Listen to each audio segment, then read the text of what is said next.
I just wanted to check on any injury updates, Frank. I've got a list, or you can go through it yourself, whichever's easier. Go on, you can go through it if you want. I'll tick them off. Yeah. Okay. Ben Chilwell. Ben Chilwell's not ready for the game. And Christian Pulisic. Christian Pulisic is not ready for the game. Similar to Ben, hopefully we hope that they're training and progressing over the next week or so. Hakim Ziyech. Hakim Ziyech is also not ready for the game. Same story. Not sounding good, is it? Timo Werner. Timo Werner's fit. Okay.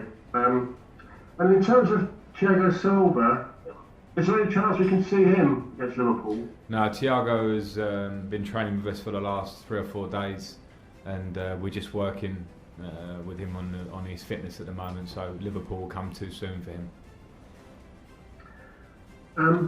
So is Liverpool an early chance, a very early chance for you to make a statement, or you Chelsea to make a statement?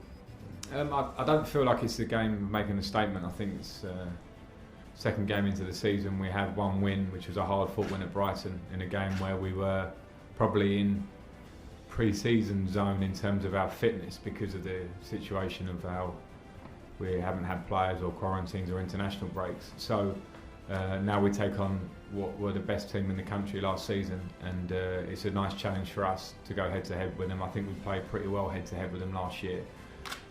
Maybe not always getting the right result we felt we deserved. So it's a challenge for us to try and get 3 points. As simple as that against a very good opposition. Very early, so it's probably not the fairest of questions. But in your opinion, from what you've seen so far, the changes that have been made to various clubs in the window, are Liverpool still going to be the team to beat if you want to win the title? I don't want to comment on favourites to win the title. I think that's probably a job more for people who work in and around the football and pundits maybe. But for me, it's very clear to understand the quality of Liverpool and Manchester City. Over the last few seasons, they have pulled away, but there are a lot of clubs in and around that are progressing and always moving forward. So I think it's going to be competitive up there. Of course, those two are fantastic teams.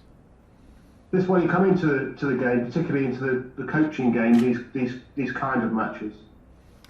Yeah, I mean, for sure. I think as a player, I always felt that the adrenaline and the feeling for a game of this level with a team as good as Liverpool would always put more in the game. And as a manager and a coach, you understand that yourself. Not only are we going up against a great team, I'm going up against a fantastic coach.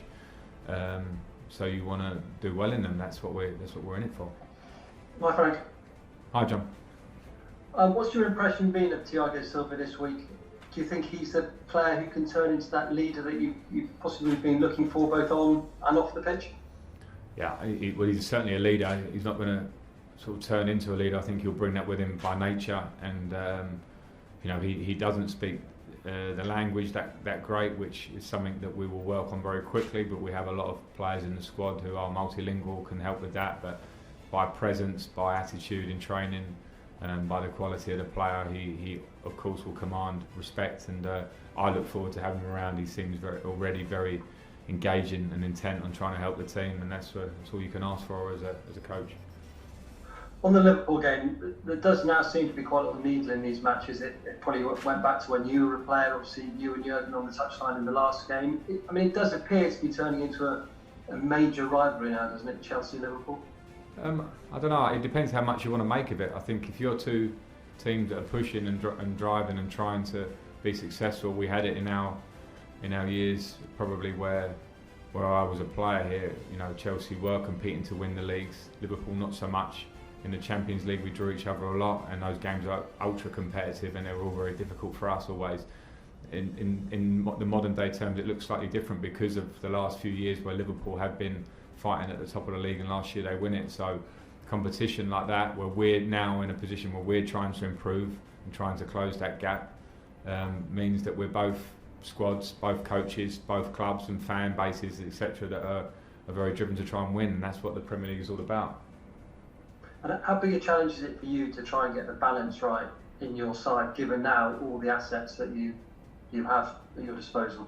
Yeah, that's a challenge for I think any any coach in the Premier League, because every squad now has to have 20 plus players to handle, particularly if you're fighting on all levels of competition, to handle the endurance test that is the season. So trying to find the right balance of the squad is something that I think last year we were searching for a lot, because we couldn't make, and I couldn't make changes that would have maybe changed how we look slightly, and maybe would have brought us some, what I maybe felt would be better balance. I think this season we hopefully will move towards having a real good balance between the squad, but we must give that some time, because when we brought in players now, we haven't had a pre-season, there's no doubt about that. It will take some time to get the team working in the direction I want it to.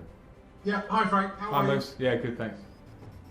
You were close to Liverpool last year in the Super Cup home, where won the free kick from Trent Alexander-Arnold, won the game, and in that very crazy game at the end of the season at Anfield. How much closer do you think you're going to be this season, albeit, as you've just said, you haven't had much of a pre-season, from what you saw at Brighton?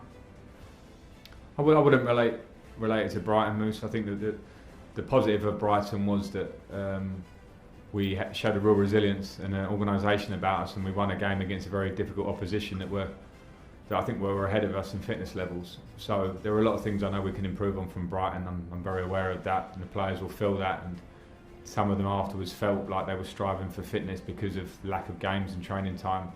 So I think there's a long way to go before we start to compare where we were last year, where we are this year, particularly with a team like Liverpool. They were the outstanding team last year. We competed in every game. You missed out the FA Cup game there where we won against them, but against Liverpool, they're always going to give you a really tough match. They're there where they are for a reason last season. So we'll have to push the limits to try and close that gap. That's the challenge that's in front of us. Jurgen Klopp today has played down that there's any animosity between you and him. Says he only sees you a couple of times a year, and he's sure you're a really nice bloke. I mean, it does seem to be that people are making the most of this little clash you had on the sidelines last season. Yeah, I suppose they are. That's probably the nature of the world that we live in. There's a lot of airtime for you on TalkSport to have to fill with these sort of rivalries. So I understand that sometimes that they can be scrutinised in every possible way. I just reiterate what Jurgen Klopp said from his part. I've got a huge amount of respect for him as a manager. I always have done. What he's done in Liverpool in the course of time that he's been there has been incredible, and that's him. That's on him as the focal point of the club and the individual talent they have in that squad that they've brought in. So there's nothing in it for me. The competitive nature of the 90 minutes can always slightly boil over in different directions. The respect I have for Jurgen Klopp would never change. Hi Frank, thanks for your time.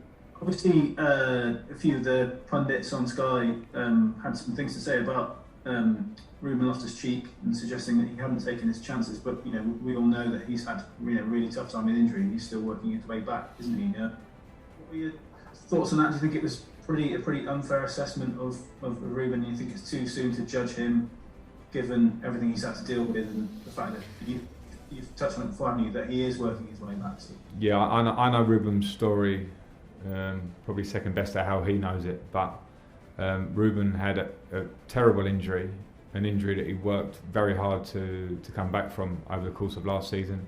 Was just about fit to start playing under 23 games when lockdown came in, worked incredibly hard in restart, got a start against Aston Villa, was due to start against Bayern Munich in the last game of the season, but had a bit of an issue on the day of the game. Trained brilliantly to get fit again for the start of the season, and I think the if there is harsh criticism of him in the game against Brighton, then it is certainly very harsh, because to come back from an injury like he has been difficult for him, and he's put a lot of hours into it, and he's a hugely talented player, a great lad. So there will be lots more to come from Ruben Loftus-Cheek. Unfortunately, the nature of this game is very reactionary, and people will say it as they see it, but knowing Ruben's story behind the scenes, then he's fought back really hard to get where he is, and he's a very, very talented player.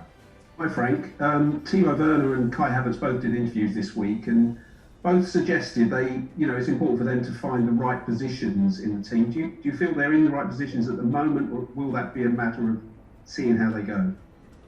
Well, we've played one game, so it's hard to. They both have a flexibility in how they play for their previous clubs. Kai Havertz played probably pretty much most of his games as a right-sided winger, a number 10, and occasionally as a number 9, a number 8 earlier in his career. Timo Werner's played as a left winger, one of 2 strikers, a sole striker for both country and for club. So, of course, that's going to be something that will remain slightly flexible. We'll try and find the right balance of the team as a whole, and they're going to add a lot no matter what position they play in.